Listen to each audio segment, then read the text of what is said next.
السلام علیکم فرینڈز، آج ہم لوگ شروع کرنے جا رہے ہیں episode 13 of novel Peer Kamil, جس کی رائٹر ہیں عمیرہ احمد، اور جو آپ آواز سن رہے ہیں وہ ہے کائنات حسین۔ تو ہم لوگ جلدی سے اس کو اسٹارٹ کرتے ہیں تاکہ آپ لوگوں کو آگے کی سٹوری سننے میں کوئی دقت نہ ہو۔ ریڈی سیٹ گو۔ تم ایک بار اس کو جا کر میرے بارے میں سب کچھ بتاؤ۔ اس سے کہو مجھ سے شادی کر لے۔ اس سے کہو مجھے کسی چیز کی ضرورت نہیں ہے، صرف ایک نام ہے۔ اس کو تم حضرت محمد صلی اللہ علیہ وآلہ وسلم کا واسطہ دو گے تو وہ انکار نہیں کرے گا۔ وہ اتنی محبت کرتا ہے آپ صلی اللہ علیہ وسلم سے۔ اس نے بہت سال پہلے اپنے بیڈ پر نیم دراز چپس کھاتے ہوئے موبائل فون پر بڑے اطمینان کے ساتھ اس کو بلکتے سنا تھا۔ بائی دا وے، تم امامہ کی کیا لگتے ہو؟ میں اور امامہ بہت گہرے اور پرانے فرینڈز ہیں۔ جلال النصر کے ماتھے پر بل پڑ گئے تھے۔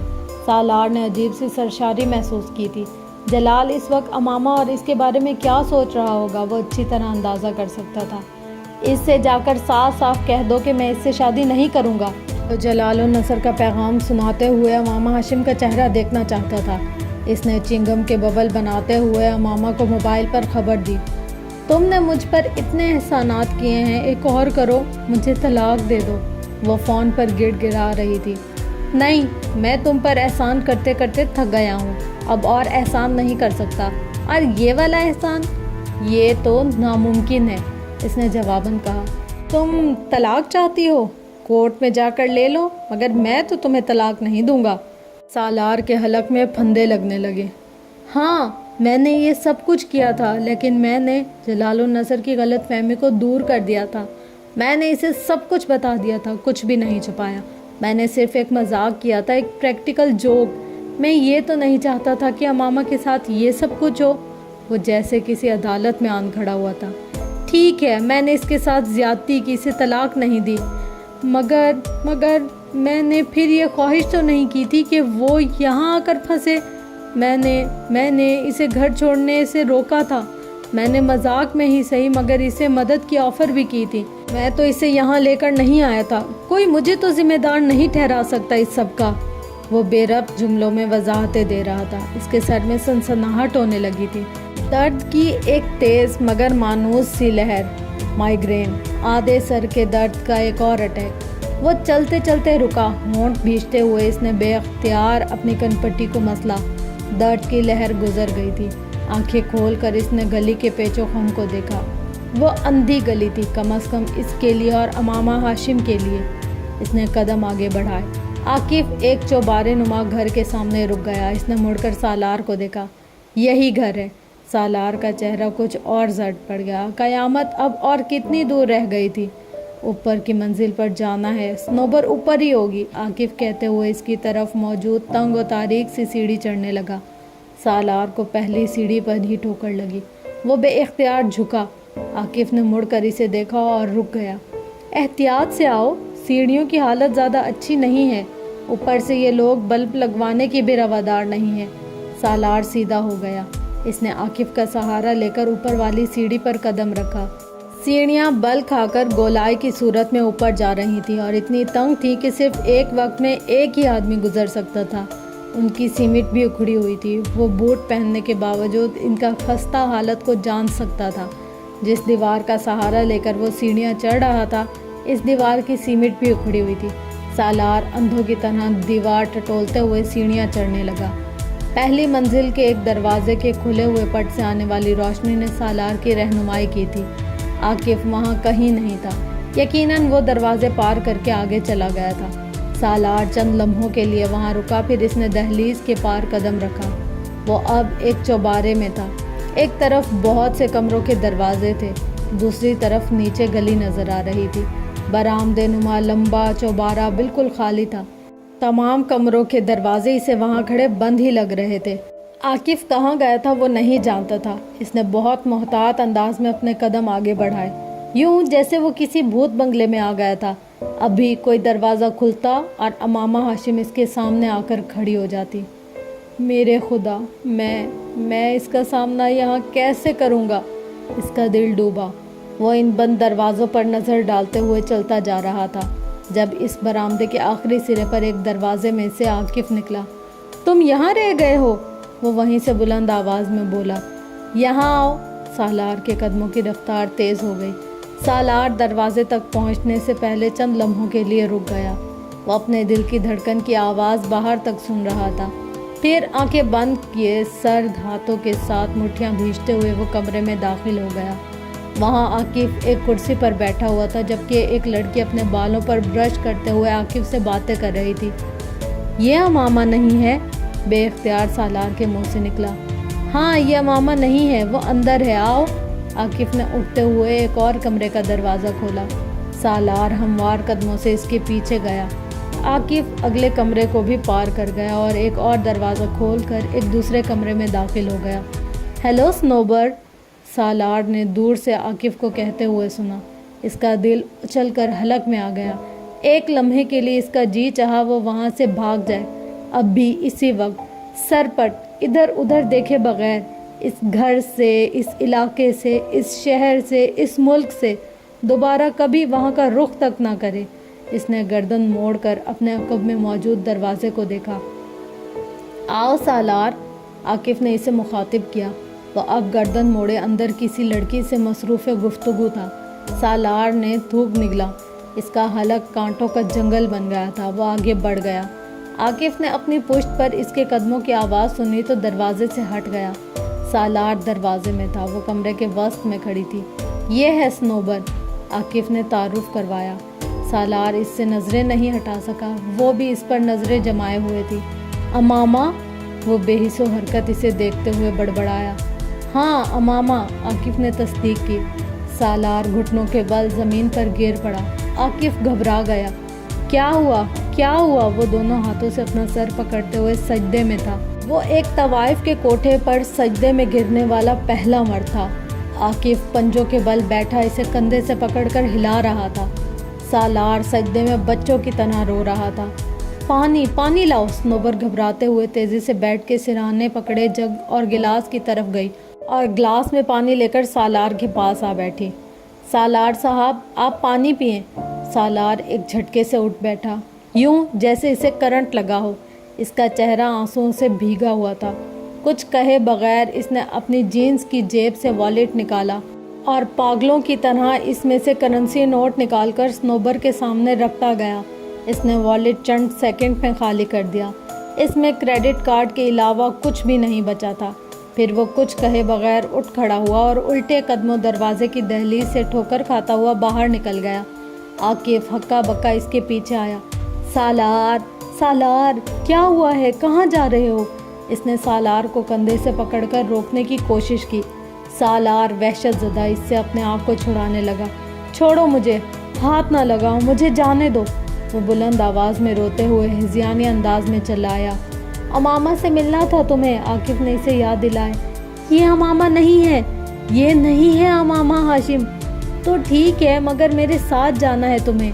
میں چلا جاؤں گا، میں چلا جاؤں گا، مجھے تمہاری ضرورت نہیں ہے۔ وہ الٹے قدموں اپنا کندھا چھڑا کر بھاگتا ہوا کمرے سے نکل گیا۔ عاقف زیر لب کچھ بڑبڑایا۔ اس کا موڈ آف ہو گیا تھا، مگر وہ سنوبر کے کمرے میں گھس گیا، جو ابھی بھی حیرانی سے نوٹوں کے ڈھیر کو دیکھ رہی تھی۔ سیڑھیاں اب بھی اسی طرح تاریک تھیں، مگر اس بار وہ جس ذہنی حالت میں تھا، اسے کسی دیوار، کسی سہارے، کسی روشنی کی ضرورت نہیں تھی۔ وہ اندھا دھند تاریک سیڑھیوں سے نیچے بھاگا اور بری طرح گرا۔ اگر سیڑھیاں سیدھی ہوتی تو وہ سیدھا نیچے جا کر گرتا، مگر سیڑھیوں کی گولائی نے اسے بچا لیا تھا۔ وہ اندھیرے میں ایک بار پھر اٹھا۔ گھٹنوں اور ٹخنوں میں اٹھنے والی ٹیس سے بے پرواہ اس نے دوبارہ اسی طرح بھاگتے ہوئے سیڑھیاں اترنے کی کوشش کی۔ چند سیڑھیاں اترنے کے بعد لگائی جانے والی چھلانگ نے اسے زمین بوس کیا تھا۔ اس بار اس کا سر بھی دیوار سے ٹکرایا۔ وہ خوش قسمت تھا کہ اس کی ہڈی نہیں ٹوٹی تھی۔ شاید سیڑھیوں سے گرنے کے بعد نیچے والی سیڑھیوں پر آ گیا تھا۔ سامنے گلی کی روشنی نظر آ رہی تھی۔ وہ سیڑھیوں سے نکل آیا، مگر آگے نہیں جا سکا۔ چند قدم آگے چل کر اس گھر کے باہر تھڑے پر بیٹھ گیا۔ اسے متلی محسوس ہو رہی تھی۔ سر کو تھامتے ہوئے بے اختیار اسے ابکائی آئے۔ وہ تھڑے پر بیٹھے بیٹھے جھک گیا۔ وہ ابکائی کرتے ہوئے بھی اسی طرح سے رو رہا تھا۔ گلی میں سے گزرنے والے لوگوں کے لیے یہ سین نیا نہیں تھا۔ یہاں بہت سے شرابی اور نشئی ضرورت سے زیادہ نشہ استعمال کرنے کے بعد یہی سب کچھ کیا کرتے تھے۔ صرف سالار کا لباس اور حلیہ جو اسے کچھ مہذب دکھا رہا تھا، اور اس کے آنسو اور واویلا کسی طوائف کی بے وفائی کا نتیجہ تھا، یا شاید طوائف کا کوٹھا کسی کو راس نہیں آتا۔ گزرنے والے طنزیہ مسکراہٹ کے ساتھ اسے دیکھتے ہوئے گزر رہے تھے۔ کوئی اس کے پاس نہیں آیا۔ اس بازار میں حال احوال جاننے کا رواج نہیں تھا۔ عاقف نیچے نہیں آیا تھا، آتا تو شاید سالار کے پاس رک جاتا۔ امامہ ہاشم وہاں نہیں تھی، صنوبر امامہ ہاشم نہیں تھی۔ کتنا بڑا بوجھ اس کے کندھوں سے اٹھا لیا گیا تھا، کیسی اذیت سے اسے بچا لیا گیا تھا۔ تکلیف دے کر اسے آگاہی نہیں دی گئی تھی، صرف تکلیف کا احساس دے کر اسے آگاہی سے شناسا کر دیا گیا تھا۔ اسے وہاں نہ دیکھ کر وہ اس حالت میں جا پہنچا تھا۔ وہ اسے وہاں دیکھ لیتا تو اس پر کیا گزرتی۔ اسے اللہ سے خوف آ رہا تھا، بے پناہ خوف۔ وہ کس قدر طاقتور تھا، کیا نہیں کر سکتا تھا۔ وہ کس قدر مہربان تھا، کیا نہیں کرتا تھا۔ انسان کو انسان رکھنا اسے آتا تھا، کبھی غضب سے، کبھی احسان سے۔ وہ اسے اس کے دائرے میں ہی رکھتا تھا۔ اسے کبھی اپنی زندگی کے اس سیاہ باب پر اتنا پچھتاوا، اتنی نفرت نہیں ہوئی تھی جتنی اس وقت ہو رہی تھی۔ کیوں آتا تھا میں یہاں پر؟ کیوں خریدتا تھا میں ان عورتوں کو؟ کیوں گناہوں کا احساس میرے اندر نہیں جاگتا تھا؟ وہ چبوترے پر بیٹھا دونوں ہاتھوں سے سر پکڑ کر بلک بلک کر رو رہا تھا۔ اور اب جب میں یہ سب کچھ چھوڑ چکا ہوں تو اب کیوں یہ تکلیف، یہ چبھن ہو رہی ہے مجھے؟ میں جانتا ہوں مجھے اپنے ہر عمل کے لیے جواب دہ ہونا ہے، مگر یہ حساب یہاں اس طرح نہ لے۔ جس عورت سے میں محبت کرتا ہوں اسے کبھی بازار میں نہ پھینکے۔ وہ روتے ہوئے رکا۔ کون سا انکشاف کہاں ہو رہا تھا؟ محبت؟ وہ گلی سے گزرتے لوگوں کو دیکھتے ہوئے بے یقینی سے بڑبڑایا۔ کیا میں اس سے محبت کرتا ہوں؟ کوئی لہر اس کے سر سے پیر تک گزر گئی تھی۔ کیا یہ تکلیف صرف اس لیے ہو رہی ہے میں اس کے چہرے پر سائے لہرائے تھے۔ کیا وہ میرا پچھتاوا نہیں ہے، کچھ اور ہے؟ اسے لگا وہ وہاں سے کبھی اٹھ نہیں پائے گا۔ تو یہ پچھتاوا نہیں، محبت ہے جس کے پیچھے میں بھاگتا پھر رہا ہوں۔ اسے اپنا جسم ریت کا بنا ہوا لگا۔ امامہ پھانس نہیں ہے، روگ ہے۔ آنسو اب بھی اس کی گالوں پہ بہہ رہے تھے۔ اور اس بازار میں اس عورت کی تلاش میں اٹھتے میرے قدموں میں لرزش اس لیے تھی کیونکہ میں اسے اپنے دل کے بہت اندر کہیں بہت اونچی جگہ رکھ رہا تھا، وہاں جہاں خود میں بھی اس کو محسوس نہیں کر پا رہا تھا۔ 150+ IQ لیول کا وہ مرد منہ کے بل زمین پر گر گیا تھا۔ وہ ایک بار پھر پھوٹ پھوٹ کر رونے لگا۔ کون سا زخم تھا جو وہاں بیٹھا ہرا ہو رہا تھا؟ کون سی تکلیف تھی جو سانس لینے نہیں دے رہی تھی؟ آئینے نے اسے کہاں برہنہ کیا تھا؟ اسے کیا یاد تھا، کیا لیا تھا؟ وہ اٹھ کر وہاں سے چلنے لگا، اسی طرح بلک بلک کر روتے ہوئے۔ اسے خود پر قابو نہیں تھا۔ اسے پاس سے گزرنے والی نظروں کی بھی پرواہ نہیں تھی۔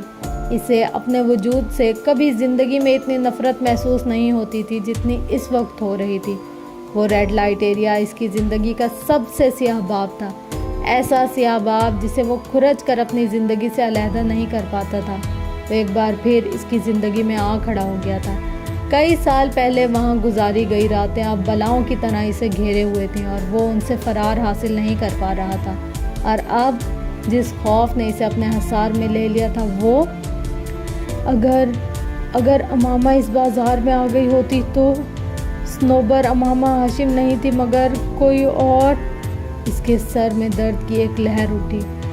میگرین اب شدت اختیار کرتا جا رہا تھا۔ اس کا ذہن بیٹھ گیا تھا۔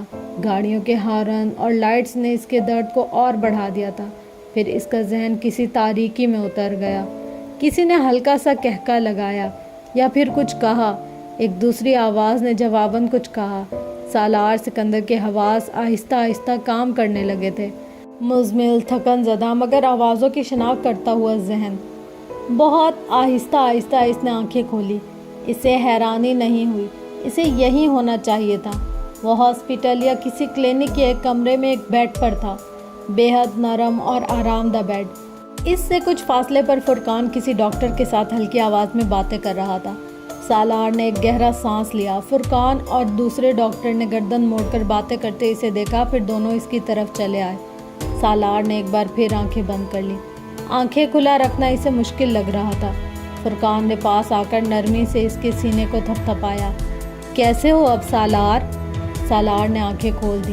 اس نے مسکرانے کی کوشش نہیں کی، صرف چند لمحے خالی اس ذہنی کے عالم میں اسے دیکھتا رہا۔ فائن، اس نے کہا۔ دوسرا ڈاکٹر اس کی نبض دیکھنے میں مصروف تھا۔ سالار نے ایک بار پھر آنکھیں بند کر لیں۔ فرقان اور دوسرا ڈاکٹر آپس میں ایک بار پھر گفتگو میں مصروف تھے۔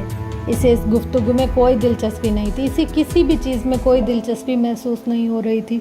باقی سب کچھ ویسا ہی تھا، احساس جرم، پچھتاوا، آنکھیں، سنوبر، امامہ، ریڈ لائٹ ایریا، سب کچھ ویسا ہی تھا۔ اس کا دل چاہا کاش وہ ابھی ہوش میں نہ آتا۔ تو سالار صاحب، اب کچھ تفصیلاً گفتگو ہو جائے آپ کے ساتھ؟ اس نے فرقان کی آواز پر آنکھیں کھول دیں۔ وہ اس کے بیڈ کے بالکل قریب ایک اسٹول پر بیٹھا ہوا تھا۔ دوسرا ڈاکٹر باہر جا چکا تھا۔ سالار نے اپنی ٹانگوں کو سمیٹنے کی کوشش کی۔ اس کے منہ سے کراہ نکلی۔ اس کے ٹخنے اور گھٹنوں میں شدید درد ہو رہا تھا۔ اس کی ٹانگوں پر کمبل تھا، وہ انہیں نہیں دیکھ سکتا تھا، مگر اس کو اندازہ تھا کہ اس کے ٹخنے اور گھٹنے پر کچھ لپٹا ہوا تھا۔ وہ اپنے کپڑوں میں بھی نہیں تھا، بلکہ مریضوں کے لیے مخصوص لباس میں تھا۔ کیا ہوا؟ سالار نے بے اختیار کراہ کر ٹانگ سیدھی کرتے ہوئے کہا۔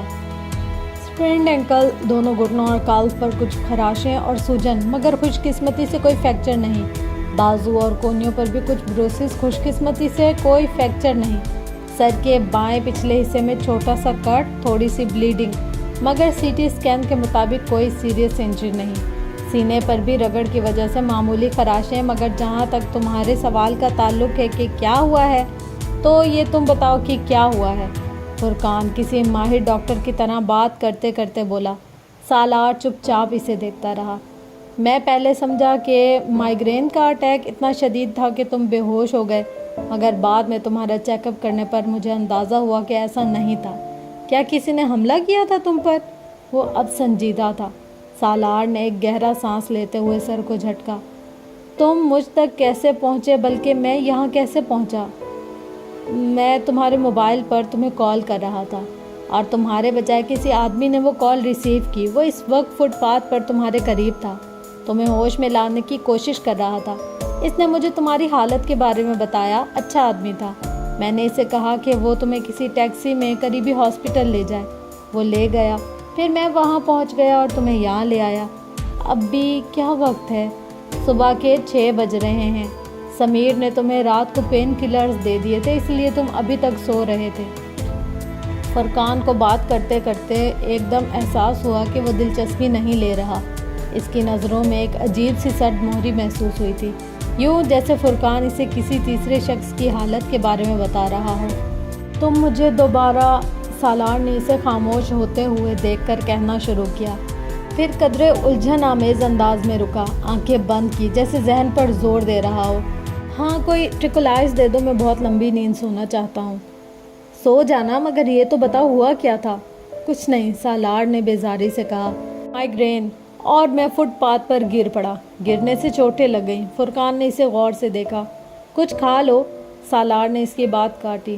نہیں، بھوک نہیں ہے، تم بس مجھے کچھ دو، ٹیبلیٹس، انجیکشن، کچھ بھی، میں بہت تھکا ہوا ہوں۔ اسلام آباد تمہارے گھر والوں، سالار نے اس کی بات مکمل ہونے ہی نہیں دی۔ نہیں، انہیں اطلاع مت کرنا، میں جب سو کر اٹھوں گا تو اسلام آباد چلا جاؤں گا۔ اس حالت میں؟ تم نے کہا میں ٹھیک ہوں۔ ٹھیک ہو، مگر اتنے بھی نہیں ہو۔ 2-4 دن آرام کرو، یہاں لاہور میں رہو، پھر چلے جانا۔ اچھا، پھر تم ممی پاپا کو اطلاع مت دینا۔ فرقان نے کچھ الجھتے ہوئے انداز میں اسے دیکھا۔ اس کے ماتھے پر چند بل آ گئے تھے۔ اچھا، اور کچھ؟ Twinkle eyes. فرقان اسے سوچتے ہوئے دیکھنے لگا۔ میں رہوں تمہارے پاس؟ فائدہ؟ میں ابھی تو سو جاؤں گا، تم جاؤ، جب میں اٹھوں گا تو تمہیں کال کروں گا۔ اس نے بازو کے ساتھ اپنی آنکھیں ڈھانپ لیں۔ اس کے انداز میں موجود روکھے پن اور سرد مہری نے فرقان کو کچھ اور پریشان کیا۔ اس کا یہ رویہ بہت اب نارمل تھا۔ میں سمیر سے بات کرتا ہوں، مگر ٹرنکلائز چاہیے تو پہلے تو تمہیں کچھ کھانا ہوگا، فرقان نے اٹھتے ہوئے 2 ٹوک انداز میں کہا۔ سالار نے آنکھوں سے بازو نہیں ہٹایا۔ دوبارہ اس کی آنکھیں جس وقت کھلی، اس وقت شام ہو رہی تھی۔ کمرہ خالی تھا، اس کے پاس کوئی بھی نہیں تھا۔ جسمانی طور پر صبح سے زیادہ تھکاوٹ محسوس کر رہا تھا۔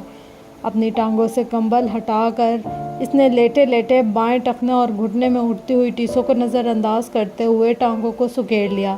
اسے اپنے اندر ایک عجیب سی گھٹن محسوس ہو رہی تھی، اتنی گھٹن جیسے کسی نے اس کے سینے کو جکڑ لیا ہو۔ وہ اسی طرح لیٹے لیٹے چھت کو گھورتا رہا، پھر جیسے اسے کوئی خیال آیا۔ وہ ہوٹل آ کر اپنا سامان پیک کر رہا تھا جب فرقان نے دروازے پر دستک دی۔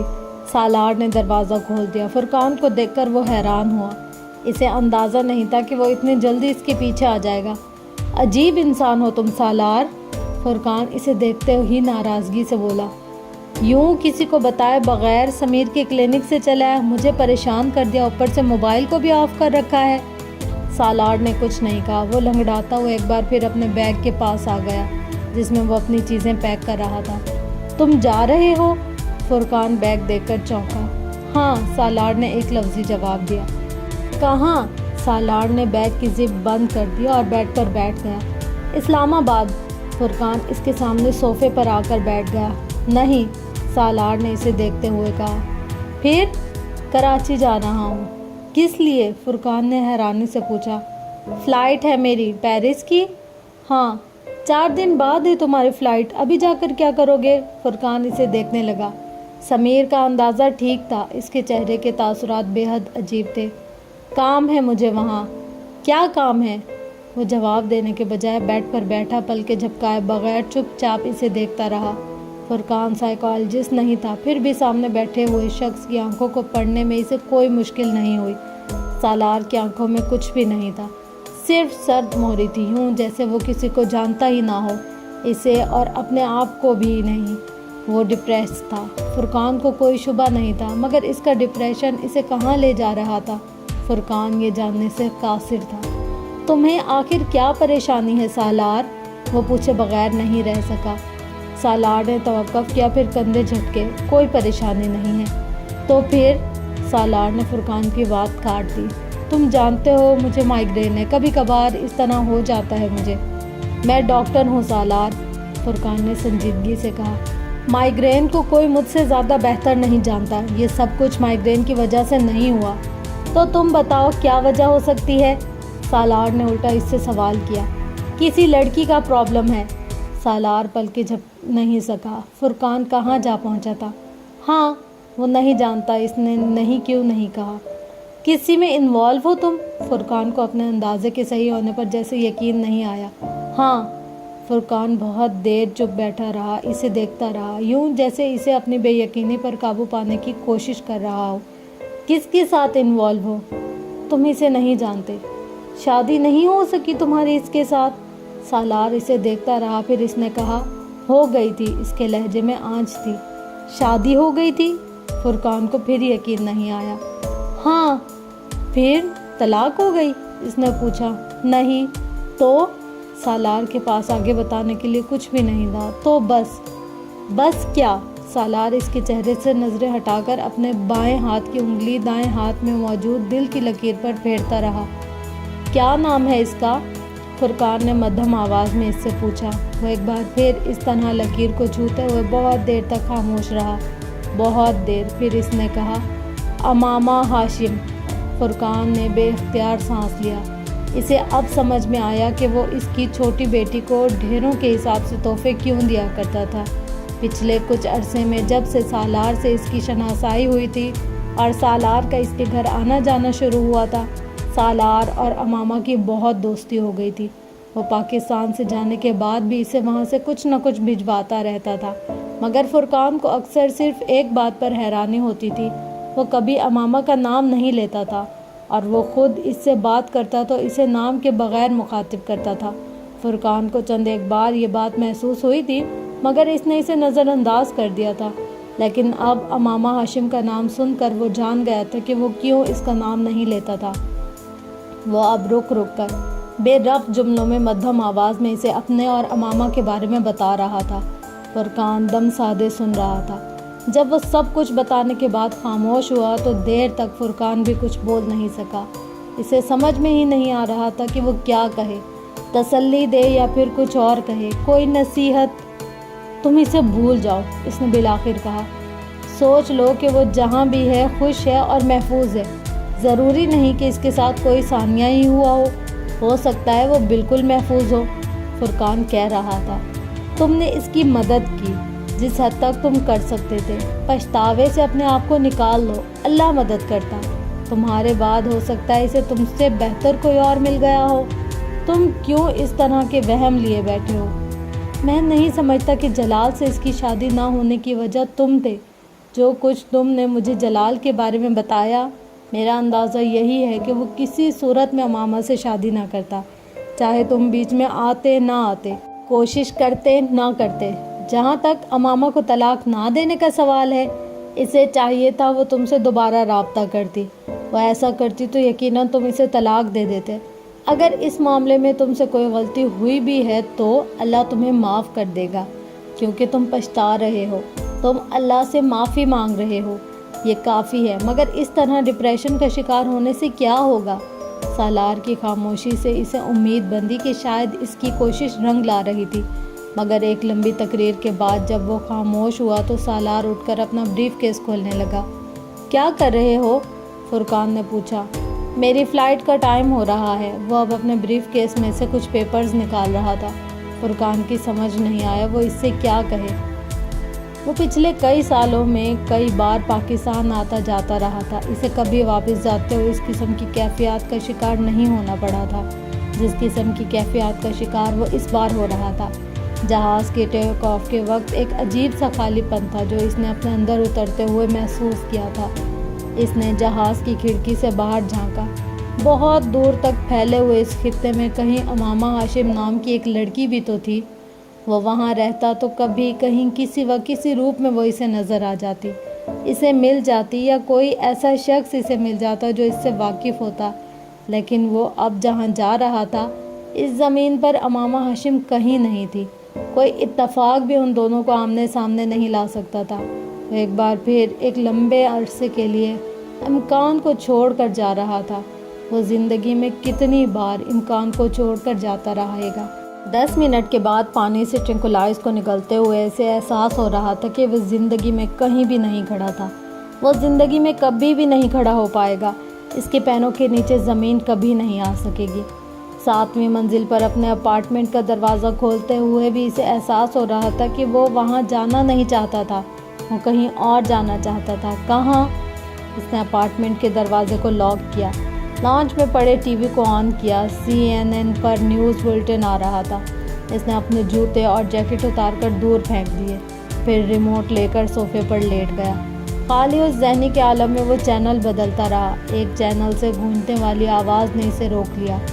ایک غیر معروف سا گلوکار کوئی غزل گا رہا تھا۔ میری زندگی تو فراق ہے، وہ ازل سے دل میں مکیں سہی، وہ نگاہ شوق سے دور ہے، رگ جاں سے لاکھ کریں سہی۔ اس نے ریموٹ اپنے سینے پر رکھ دیا۔ گلوکار کی آواز بہت خوبصورت تھی، یا پھر شاید وہ اس کے جذبات کو الفاظ دے رہا تھا۔ ہمیں جان دینی ہے ایک دن، وہ کسی طرح وہ کہیں سہی، ہمیں آپ کھینچیے دار پر، جو نہیں کوئی تو ہم ہی سہی۔ شاعری، کلاسیکل میوزک، پرانی فلمیں، انسٹرومنٹل میوزک، اسے ان تمام چیزوں کی ورد کا اندازہ پچھلے کچھ سالوں میں ہی ہونا شروع ہوا تھا۔ پچھلے کچھ سالوں نے اس کی موسیقی کے انتخاب کو بہت اعلیٰ کر دیا تھا، اور اردو غزلیں سننے کا تو اس نے کبھی خواب میں بھی نہیں سوچا تھا۔ سرے طور ہو، سرے حشر ہو، ہمیں انتظار قبول ہے، وہ کبھی ملیں وہ کہیں ملیں، وہ کبھی سہی وہ کہیں سہی۔ اسے ایک بار پھر امامہ یاد آئی۔ اسے ہمیشہ وہی یاد آتی تھی۔ پہلے وہ صرف تنہائی میں یاد آتی تھی، پھر وہ ہجوم میں بھی نظر آنے لگی، اور وہ محبت کو پچھتاوا سمجھتا رہا۔ نہ ہو ان پہ جو میرا بس، کہ نہیں یہ عاشقی ہے ہوس نہیں، میں انہی کا تھا میں انہی کا ہوں، وہ میرے نہیں تو نہیں سہی۔ سالار یکدم صوفے سے اٹھ کر کھڑکیوں کی طرف چلا گیا۔ 7ویں منزل پر کھڑے وہ رات کو روشنیوں کی اوٹ میں دیکھ سکتا تھا۔ عجیب وحشت تھی جو باہر تھی، عجیب عالم تھا جو اندر تھا۔ ہو جو فیصلہ وہ سنائیے، اسے حشر پہ نہ اٹھائیے، جو کریں گے آپ ستم وہاں، وہ ابھی سہی وہ یہیں سہی۔ وہاں کھڑے کھڑکیوں کے شیشوں کے پار اندھیرے میں ٹمٹماتی روشنیوں کو دیکھتے ہوئے اس نے اپنے اندر اتارنے کی کوشش کی۔ میں اور کبھی کسی لڑکی سے محبت کروں؟ سوال ہی پیدا نہیں ہوتا۔ بہت سال پہلے اکثر کہا جانے والا جملہ اسے یاد آیا۔ باہر تاریکی کچھ اور بڑھی، اندر آوازوں کی باز گشت۔ اس نے شکست خوردہ انداز میں سر جھکایا، پھر چند لمحوں کے بعد دوبارہ سر اٹھا کر کھڑکی سے باہر دیکھا۔ انسان کا اختیار کہاں سے شروع کہاں پر ختم ہوتا ہے۔ ڈپریشن کا ایک اور دوہرا، اور باہر نظر آنے والی ٹمٹماتی روشنیاں بھی اب بجھنے لگی تھی۔ اسے دیکھنے کی جو لو لگی تو نصیر دیکھ ہی لیں گے ہم، وہ ہزار آنکھ سے دور ہو، وہ ہزار پردہ نشیں سہی۔ سالار سکندر نے مڑ کر اس کی اسکرین کو دیکھا۔ گلوکار لہک لہک کر بار بار آخری شعر دہرا رہا تھا۔ کسی معمول کی طرح چلتا ہوا وہ صوفے پر آ کر بیٹھ گیا۔ سینٹر ٹیبل پر رکھے ہوئے بریف کیس کو کھول کر اس نے اندر سے لیپ ٹاپ نکال لیا۔ اسے دیکھنے کی جو لو لگی تو نصیر دیکھ ہی لیں گے ہم، وہ ہزار آنکھوں سے دور ہوں، وہ ہزار پردہ نشیں سہی۔ گلوکار مقطع دہرا رہا تھا۔ سالار کی انگلیاں لیپ ٹاپ پر برق رفتاری سے حرکت کرتے ہوئے استعفیٰ لکھنے میں مصروف تھیں۔ کمرے میں موسیقی کی آواز اب ڈوبتی جا رہی تھی۔ استعفے کی ہر لائن اس کے وجود پر چھائے جمود کو ختم کر رہی تھی۔ وہ جیسے کسی جادو کے حصار سے باہر آ رہا تھا، کوئی توڑ رہا تھا۔ کیریئر کے اس سٹیج پر اس طرح کا احمقانہ فیصلہ صرف تم ہی کر سکتے ہو۔ وہ فون پر سکندر عثمان کو خاموشی سے سن رہا تھا۔ آخر اتنی اچھی پوسٹ کو کیوں چھوڑ رہے ہو، اور وہ بھی اس طرح اچانک؟ اور چلو اگر چھوڑنے کا فیصلہ کر ہی لیا تھا تو پھر آ کر اپنا بزنس کرو، بینک میں جانے کی کیا تک بنتی ہے؟ وہ اس کے اس فیصلے پر بری طرح تنقید کر رہے تھے۔ میں اب پاکستان میں کام کرنا چاہتا ہوں، بس اس لیے جاب چھوڑ دی۔ بزنس نہیں کر سکتا، اور بینک کی آفر میرے پاس بہت عرصے سے تھی، وہ مجھے پاکستان پوسٹ کرنے پر تیار ہیں، اس لیے میں اسے قبول کر رہا ہوں۔ اس نے تمام سوالوں کا اکٹھا جواب دیا۔ پھر بینک کو بھی جوائن مت کرو، میرے ساتھ آ کر کام کرو۔ میں نہیں کر سکتا پاپا، مجھے مجبور نہ کریں۔ تو پھر وہیں پر رہو، پاکستان آنے کی کیا تک بنتی ہے؟ میں یہاں پر رہ نہیں پا رہا۔ حب الوطنی کا کوئی دورہ پڑا ہوا ہے تمہیں؟ نہیں۔ تو پھر میں آپ لوگوں کے پاس رہنا چاہتا ہوں۔ اس نے بات بدلی۔ خیر، یہ فیصلہ کم از کم ہماری وجہ سے تو نہیں کیا گیا۔ سکندر عثمان کا لہجہ نرم ہوا تھا۔ سالار خاموش رہا۔ سکندر عثمان بھی کچھ دیر خاموش رہے۔ فیصلہ تو تم کر ہی چکے ہو، میں اب اس کے بارے میں تو کچھ کر نہیں سکتا۔ ٹھیک ہے، آنا چاہتے ہو آ جاؤ، کچھ عرصہ بینک میں کام کر کے بھی دیکھ لو، لیکن میری خواہش یہی ہے کہ تم میرے ساتھ میرے بزنس کو دیکھو۔ سکندر عثمان نے جیسے ہتھیار ڈالتے ہوئے کہا۔ تمہارا تو پی ایچ ڈی کا بھی ارادہ تھا، اس کا کیا ہوا؟ سکندر عثمان کو بات ختم کرتے کرتے پھر یاد آیا۔ فی الحال میں مزید اسٹڈیز نہیں کرنا چاہ رہا، ہو سکتا ہے کچھ سالوں بعد پی ایچ ڈی کے لیے دوبارہ باہر چلا جاؤں، یہ بھی ممکن ہے کہ پی ایچ ڈی کروں ہی نہ۔ سالار نے مدھم آواز میں کہا۔ تم اس اسکول کی وجہ سے آ رہے ہو؟ سکندر عثمان نے اچانک کہا۔ شاید، سالار نے تردید کی۔ وہ اگر اسکول کو اس کی واپسی کی وجہ سمجھ رہے تھے تو کوئی بھی حرج نہیں تھا۔ ایک بار پھر سوچ لو سالار، سکندر کہے بغیر نہیں رہ سکے۔ بہت کم لوگوں کو کیریئر میں اس طرح کا اسٹارٹ ملتا ہے جس طرح کا تمہیں ملا، تم سن رہے ہو؟ جی، اس نے صرف ایک لفظ کہا۔ باقی تم میچور ہو، اپنے فیصلے خود کر سکتے ہو، انہوں نے ایک طویل کال کے اختتام پر فون بند کرنے سے پہلے کہا۔ سالار نے فون رکھنے کے بعد اپنے اپارٹمنٹ کی دیواروں پر ایک نظر دوڑائی۔ 18 دن کے بعد اسے یہ اپارٹمنٹ ہمیشہ کے لیے چھوڑ دینا تھا۔ پیرس سے واپسی پر اس کی زندگی کے ایک نئے فیز کا آغاز ہوا تھا۔ ابتدائی طور پر وہ اسلام آباد میں ایک غیر ملکی بینک میں کام کرتا رہا تھا، پھر کچھ عرصے بعد وہ اسی بینک کی ایک نئی برانچ کے ساتھ لاہور چلا آیا تھا۔ اسے کراچی جانے کا موقع مل رہا تھا مگر اس نے لاہور کا انتخاب کیا۔ اسے یہاں ڈاکٹر سبت کے ساتھ وقت گزارنے کا موقع مل رہا تھا۔ پاکستان میں اس کی مصروفیت کی نوعیت تبدیل ہو گئی تھی مگر ان میں کمی نہیں آئی تھی۔ وہ یہاں بھی دن رات مصروف رہتا تھا۔ ایک ایکسیپشنل ماہر معاشیات کے طور پر اس کی شہرت اس کے ساتھ ساتھ سفر کر رہی تھی۔ حکومتی حلقوں کے لیے اس کا نام نیا نہیں تھا۔ مگر پاکستان آ جانے کے بعد فائنانس منسٹری مختلف مواقع پر اپنے زیر تربیت آفیسرز کو دیے جانے والے لیکچرز کے لیے اسے بلواتی رہی۔ لیکچرز کا یہ سلسلہ بھی اس کے لیے نیا نہیں تھا۔ یلے میں زیر تعلیم رہنے کے بعد وہ وہاں مختلف کلاسز کو لیکچرز دیتا رہتا تھا۔ یہ سلسلہ نیو یارک منتقل ہو جانے کے بعد بھی جاری رہا، جہاں وہ کولمبیا یونیورسٹی میں ہیومن ڈیولپمنٹ پر ہونے والے سیمینارز میں حصہ لیتا رہا۔ بعد میں اس کی توجہ ایک بار پھر اکنامکس کی طرف مبذول ہو گئی۔ پاکستان میں بہت جلد وہ ان سیمینارز کے ساتھ انوالو ہو گیا جو IBA اور لمس فاسٹ اور اس جیسے ادارے کروا رہے تھے۔ اکنامکس اور ہیومن ڈیولپمنٹ واحد موضوع تھے جن پر خاموشی اختیار نہیں کر سکتا تھا۔ وہ اس کے پسندیدہ موضوع گفتگو تھے اور سیمینارز میں اس کے لیکچرز کا فیڈ بیک ہمیشہ بہت زبردست رہا تھا۔ وہ 1 مہینے کا ایک ویکینڈ گاؤں میں اپنے اسکول میں گزارا کرتا تھا اور وہاں رہنے کے دوران وہ زندگی کے ایک نئے رخ سے آشنائی حاصل کر رہا تھا۔ ہم نے اپنی غربت اپنے دیہات میں چھپا دی ہے، بالکل اسی طرح جیسے لوگ مٹی کو کارپیٹ کے نیچے چھپا دیتے ہیں۔ اس اسکول کی تعمیر کا آغاز کرتے ہوئے فرقان نے ایک بار اس سے کہا تھا، اور وہاں گزارے جانے والے دن اسے اس جملے کی ہولناکی کا احساس دلاتے تھے۔ ایسا نہیں تھا کہ وہ پاکستان میں موجود غربت سے ناآشنا تھا۔ وہ یونیسکو اور یونیسیف میں کام کے دوران دوسرے ایشیائی ممالک کے ساتھ پاکستان کے بارے میں بھی بہت ساری رپورٹس دیکھتا رہا تھا، مگر پاکستان میں غربت کی آخری حد کو بھی پار کر جانے والے لوگوں کو وہ پہلی بار ذاتی طور پر دیکھ رہا تھا۔ پاکستان کے 10-15 بڑے شہروں سے نکل جائیں تو احساس ہوتا ہے کہ چھوٹے شہروں میں رہنے والے لوگ تیسری دنیا میں نہیں 10ویں-12ویں دنیا میں رہتے ہیں۔ وہاں تو لوگوں کے پاس نہ روزگار ہے نہ سہولتیں۔ وہ اپنی آدھی زندگی خواہشات میں گزارتے ہیں اور آدھی حسرت میں مبتلا ہو کر۔ کون سی اخلاقیات سکھا سکتے ہیں آپ اس شخص کو جس کا دن سوکھی روٹی سے شروع ہوتا ہے اور فاقے پر ختم ہو جاتا ہے؟ اور ہم لوگوں کو بھوک مٹانے کے بجائے مسجدوں پر مسجدیں تعمیر کرتے ہیں، عالی شان مسجدیں، پرشکوہ مسجدیں، ماربل سے آراستہ مسجدیں۔ بعض اوقات تو ایک ہی سڑک پر 10 مسجدیں کھڑی ہو جاتی ہیں، نمازیوں سے خالی مسجدیں۔ فرقان تلخی سے کہتا جا رہا تھا، اس ملک میں اتنی مسجدیں بن چکی ہیں کہ اگر پورا پاکستان ایک وقت کی نماز کے لیے مسجدوں کو اکٹھا جائے تو بھی بہت سی مسجدیں خالی رہ جائیں گی۔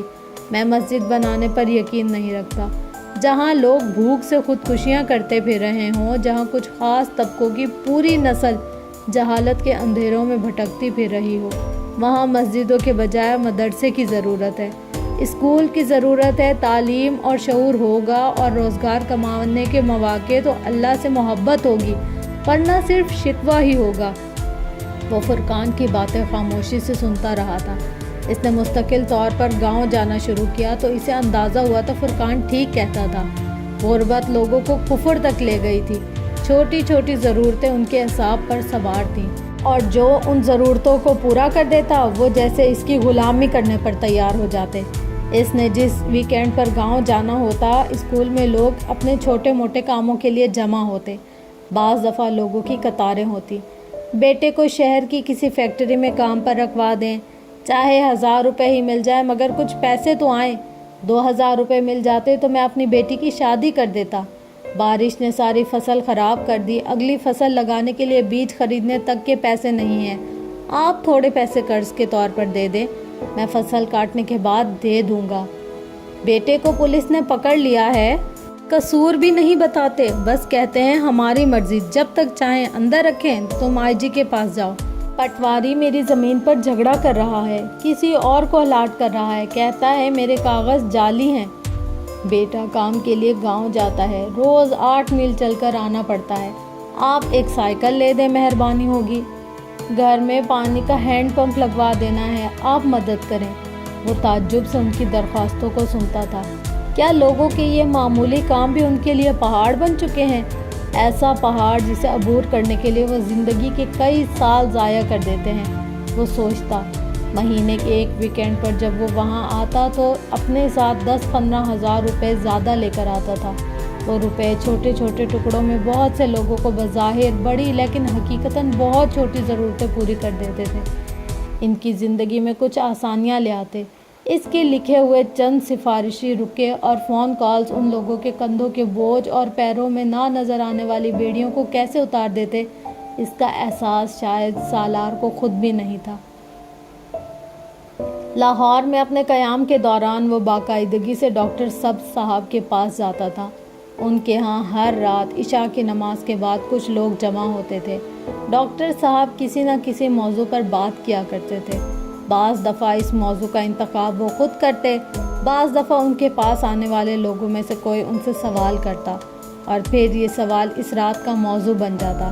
عام اسکالرز کے برعکس ڈاکٹر سبت علی صرف خود نہیں بولتے تھے، نہ ہی انہوں نے اپنے پاس آنے والے لوگوں کو صرف سامع بنا دیا تھا، بلکہ وہ اکثر اپنی بات کے دوران ہی چھوٹے موٹے سوال بھی کرتے رہتے تھے اور پھر ان سوالات کا جواب دینے کے لیے نہ صرف لوگوں کی حوصلہ افزائی کرتے بلکہ ان کی رائے کو بھی بہت زیادہ اہمیت دیتے، ان کے اعتراض کو بھی بڑے تحمل اور بردباری سے سنتے۔ ان کے پاس آنے والوں میں صرف سالار سکندر تھا جس نے کبھی سوال کیا تھا، نہ کبھی ان کے سوال کا جواب دینے کی کوشش کی تھی۔ وہ کبھی کسی بات پر اعتراض کرنے والوں میں شامل نہ ہوا، نہ کسی بات پر رائے دینے والوں میں۔ وہ فرقان کے ساتھ آتا، فرقان نہ آتا تو اکیلا چلا آتا، کمرے کے آخری حصے میں اپنی مخصوص جگہ پر بیٹھ جاتا، خاموشی سے ڈاکٹر صاحب اور وہاں موجود لوگوں کو سنتا۔ بعض دفعہ اپنے دائیں بائیں آ بیٹھنے والوں لوگوں کے استفسار پر ایک جملہ پیش کرتا، میں سالار سکندر ہوں، ایک بینک میں کام کرتا ہوں۔ وہ جب تک امریکہ میں رہا تب ہر ہفتے ایک بار وہاں سے ڈاکٹر سبت علی کو فون کرتا رہا، مگر فون پر ڈاکٹر صاحب کے ساتھ ہونے والی گفتگو بہت مختصر اور ایک ہی نوعیت کی ہوتی تھی۔ وہ کال کرتا، ڈاکٹر صاحب ریسیو کرتے اور ایک ہی سوال کرتے۔ وہ پہلی بار اس سوال پر تب چونکا تھا جب وہ پاکستان سے چند دن پہلے امریکہ آیا تھا اور ڈاکٹر صاحب اس کی واپسی کا پوچھ رہے تھے۔ اسے تعجب ہوا۔ ابھی تو نہیں، اس نے کچھ نہ سمجھتے ہوئے کہا۔ بعد میں وہ سوال اسے کچھ عجیب نہیں لگا کیونکہ وہ لاشعور طور پر جان گیا تھا کہ وہ کیا پوچھ رہے تھے۔ آخری بار انہوں نے وہ سوال اس سے تب کیا جب وہ امامہ کی تلاش میں ریڈ لائٹ ایریا میں پہنچا تھا۔ پیرس واپس پہنچنے کے ایک ہفتے کے بعد اس نے ہمیشہ کی طرح انہیں کال کیا تھا۔ ہمیشہ جیسے گفتگو کے بعد گفتگو اسی سوال پر آ پہنچی، واپس پاکستان کب آ رہے ہو؟ بے اختیار سالار کا دل بھر آیا۔ اسے خود کو کمپوز کرنے میں کچھ دیر لگی۔ اگلے ماہ آ جاؤں گا، میں ریزائن کر رہا ہوں، واپس آ کر پاکستان میں ہی کام کروں گا۔ پھر ٹھیک ہے، آپ سے اگلے ماہ ملاقات ہوگی، ڈاکٹر صاحب نے تب کہا۔ دعا کیجیے گا، سالار آخر میں کہتا۔ کروں گا، کچھ اور کچھ نہیں، اللہ حافظ، وہ کہتا۔ اللہ حافظ، وہ جواب دیتے۔ گفتگو کا یہ سلسلہ پاکستان آنے تک جاری رہا۔ جب وہ ان کے پاس باقاعدگی سے جانے لگا تو یہ سلسلہ ختم ہو گیا۔ لاہور آنے کے بعد وہ باقاعدگی سے ان کے پاس جانے لگا تھا۔ اسے ان کے پاس سکون ملتا تھا۔ صرف ان کے پاس گزارا ہوا وقت ایسا ہوتا تھا جب وہ کچھ دیر کے لیے مکمل طور پر اپنے ڈپریشن سے آزادی حاصل کر لیتا تھا۔ بعض دفعہ ان کے پاس خاموش بیٹھے بیٹھے بے اختیار اس کا دل چاہتا وہ ان کے سامنے وہ سب کچھ اگل دے جسے وہ اتنے سالوں سے اپنے اندر زہر کی طرح بھرے پھر رہا ہے۔ پچھتاوا، احساس جرم، بے چینی، بے بسی، شرمندگی، ندامت، ہر چیز۔ پھر اسے خوف پیدا ہوتا، ڈاکٹر سبت علی اس کو پتہ نہیں کن نظروں سے دیکھیں گے۔ اس کی ہمت دم توڑ جاتی۔ ڈاکٹر سبت علی ابہام کو دور کرنے میں کمال رکھتے تھے۔ وہ ان کے پاس خاموش بیٹھا رہتا، صرف سنتا، صرف سمجھتا، صرف نتیجے اخذ کرتا۔ کوئی دھن تھی جو جھٹ رہی تھی، کوئی چیز تھی جو نظر آنے لگی تھی۔ جن سوالوں کو وہ کئی سالوں سے سر پر بوجھ کی صورت میں لیے پھر رہا تھا، ان کے پاس ان کے جواب تھے۔ سوال کو سمجھ کر سیکھیں تو آپ کو پتہ چلے گا کہ اس میں کتنی وسعت ہے۔ یہ تنگ نظری اور تنگ دلی کا دین نہیں ہے، نہ ہی ان دونوں چیزوں کی اس میں گنجائش ہے۔ یہ میں سے شروع ہو کر ہم پر جاتا ہے، فرد سے معاشرے تک۔ اسلام آپ سے یہ نہیں کہتا کہ آپ 24 گھنٹے سر پر ٹوپی، ہاتھ میں تسبیح، ہر جگہ مصلی بچھائے بیٹھے رہیں، ہر بات میں اس کے حوالے دیتے رہیں۔ نہیں، یہ تو آپ کی زندگی سے، آپ کی اپنی زندگی سے حوالہ چاہتا ہے۔ یہ تو آپ سے راست بازی اور پارسائی کا مطالبہ کرتا ہے، دیانتداری اور لگن چاہتا ہے، اخلاق اور استقامت مانگتا ہے، ایک اچھا مسلمان مانگتا ہے۔ ایک اچھا مسلمان اپنی باتوں سے نہیں اپنے کردار سے دوسروں کو متاثر کرتا ہے۔ سالار ان کی باتوں کو ایک چھوٹے سے ریکارڈر میں ریکارڈ کر لیتا، پھر گھر آ کر بھی سنتا۔ اسے ایک رہبر کی تلاش تھی۔ ڈاکٹر سبت علی کی صورت میں اسے وہ رہبر مل گیا تھا۔ سالار آؤ، اب آ بھی جاؤ، کتنی منتیں کرواؤ گے؟ انیتا نے اس کا بازو کھینچتے ہوئے ناراضگی سے کہا۔ وہ عمار کی شادی میں شرکت کے لیے اسلام آباد آیا ہوا تھا 3 دن کی چھٹی لے کر، حالانکہ اس کے گھر والوں کا اصرار تھا کہ وہ 1 ہفتے کے لیے آئے۔ شادی کی تقریبات کئی دن پہلے شروع ہو چکی تھی۔ وہ ان تقریبات کی اہمیت اور نوعیت سے واقف تھا، اس لیے گھر والوں کے اصرار کے باوجود 3 دن کی رخصت لے کر آیا تھا، اور اب وہ عمار کی مہندی کے فنکشن میں شرکت کر رہا تھا جو عمار اور اس کے سسرال والے مل کر رہے تھے۔ عمار اور اسرا دونوں کے عزیز و اقارب اور دوست مختلف فلمی اور پاپ گانوں پر رقص کرنے میں مصروف تھے۔ ایک طوفان بدتمیزی تھا جو وہاں برپا تھا۔ سلیو لیس شرٹس، کھلے گلے، جسم کے ساتھ چپکے ہوئے کپڑے، باریک ملبوسات، سلک اور شیفون کی ساڑیاں، نیٹ کے بلاؤز۔ اس کی فیملی کی عورتیں بھی دوسری عورتوں کی طرح اسی طرح کے ملبوسات پہنے ہوئے تھیں۔ مکسڈ گیدرنگ اور وہ تقریب شروع ہونے پر اس ہنگامے سے کافی دور کچھ ایسے لوگوں کے پاس بیٹھا ہوا تھا جو کارپوریٹ یا بینکنگ سیکٹر سے تعلق رکھتے تھے اور سکندر یا اس کے بھائیوں کے شناسہ تھے۔ مگر پھر مہندی کی رسومات کا آغاز ہونے لگا اور انیتا اسے اسٹیج کی طرف لے کر گئی۔ اسرا اور عمار بے تکلف سے اسٹیج پر بیٹھے باتیں کر رہے تھے۔ وہ پہلی بار اسرا سے مل رہا تھا۔ عمار نے اس کا اور اسرا کا تعارف کروایا۔ مہندی کے رسومات کے بعد اس نے وہاں سے جانے کی کوشش کی، مگر کامران اور طیبہ نے اسے زبردستی روک دیا۔ بھائی کی مہندی ہو رہی ہے اور تم اس طرح کونے میں بیٹھے ہو؟ طیبہ نے اسے ڈانٹا تھا۔ تمہیں یہاں ہونا چاہیے۔ وہ ان کے کہنے پر وہیں کامران اور اس کی بیوی کے ساتھ کھڑا ہو گیا۔ اس کی کزنز نے ایک بار پھر دوپٹہ اس کے گلے میں ڈالنے کی کوشش کی جو وہ سب ڈالے ہوئے تھے۔ اس نے ایک بار پھر قدر ناگواری سے اس کا ہاتھ جھٹکتے ہوئے اسے تنبیہ کی۔ اگلے چند منٹوں کے بعد وہاں رقص شروع ہو چکا تھا۔ عمار سمیت سارے بہن بھائی اور کزنز رقص کر رہے تھے اور انیتا نے اسے بھی کھینچنا شروع کر دیا تھا۔ نہیں انیتا، میں نہیں کر سکتا، مجھے نہیں آتا۔ اس نے اپنا ہاتھ چھوڑانے کی کوشش کرتے ہوئے معذرت کی، مگر اس کی معذرت قبول کرنے کے بجائے وہ اور عمار اسے کھینچ کر رقص کرنے والوں کے ہجوم میں لے آئے تھے۔ کامران اور معیز کی شادی میں وہ بھی ایسے ہی رقص کرتا رہا تھا، مگر عمار کی مہندی پر وہ پچھلے 7 سالوں میں اتنا لمبا ذہنی سفر طے کر چکا تھا کہ وہاں اس ہجوم کے درمیان خالی بازو کھڑے کرنا بھی اس کے لیے دشوار تھا۔ قدرے بے بسی مسکراہٹ کے ساتھ وہ اسی طرح ہجوم کے درمیان کھڑا رہا۔ پھر اس نے انیتا کے کانوں میں کہا، انیتا، میں ڈانس بھول چکا ہوں، پلیز لیٹ می گو، مجھے جانے دو۔ تم کرنا شروع کرو، آ جائے گا، انیتا نے جواباً اس کے کندھے پر ہاتھ رکھتے ہوئے کہا۔ اب اسرا بھی اس ہجوم میں شامل ہو چکی تھی۔ میں نہیں کر سکتا، تم لوگ کرو، میں انجوائے کر رہا ہوں، مجھے جانے دو۔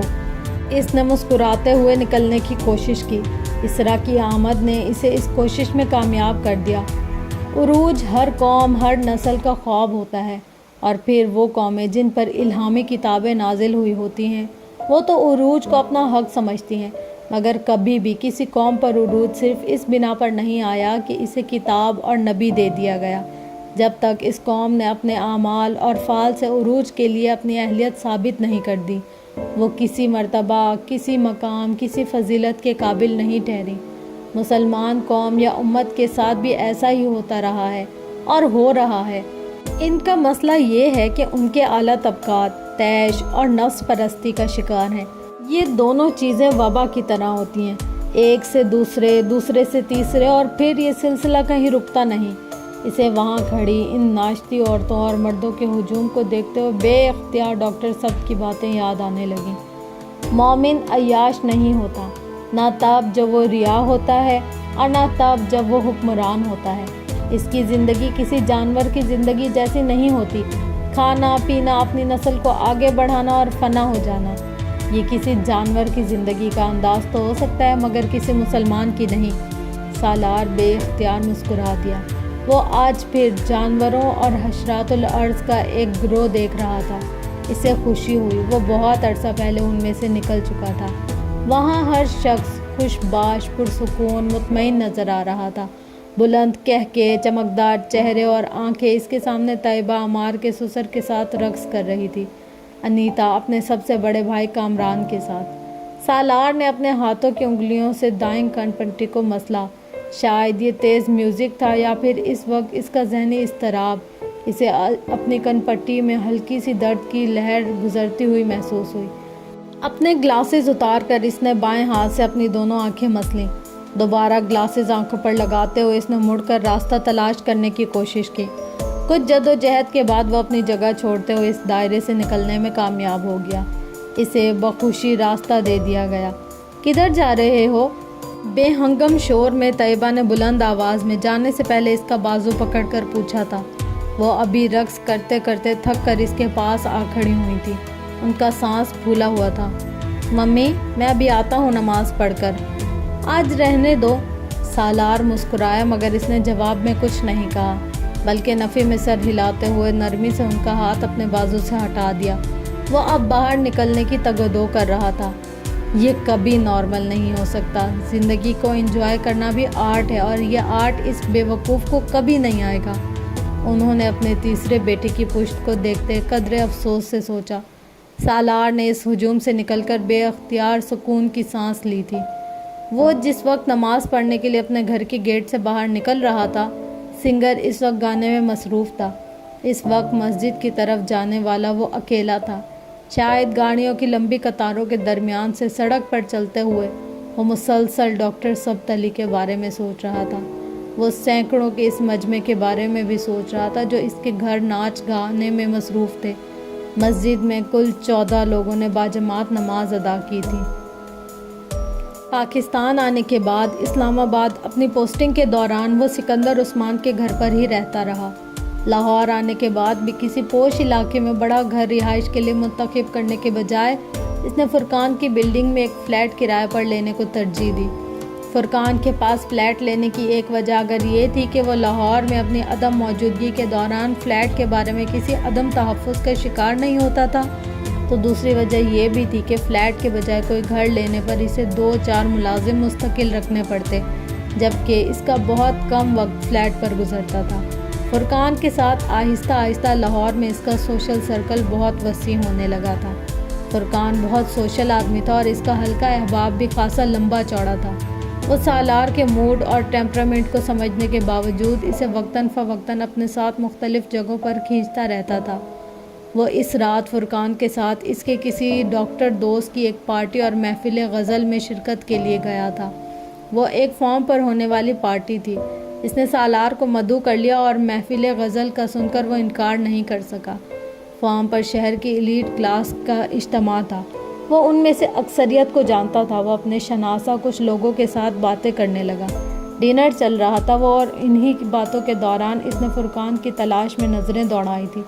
وہ کہیں نظر نہیں آ رہا تھا۔ سالار ایک بار پھر کھانے میں مصروف ہو گیا۔ کھانے کے بعد اسے چند لوگوں کے ساتھ فرقان کھڑا نظر آ گیا۔ وہ بھی اس کی طرف بڑھ آیا۔ آؤ سالار، میں تمہارا تعارف کرواتا ہوں۔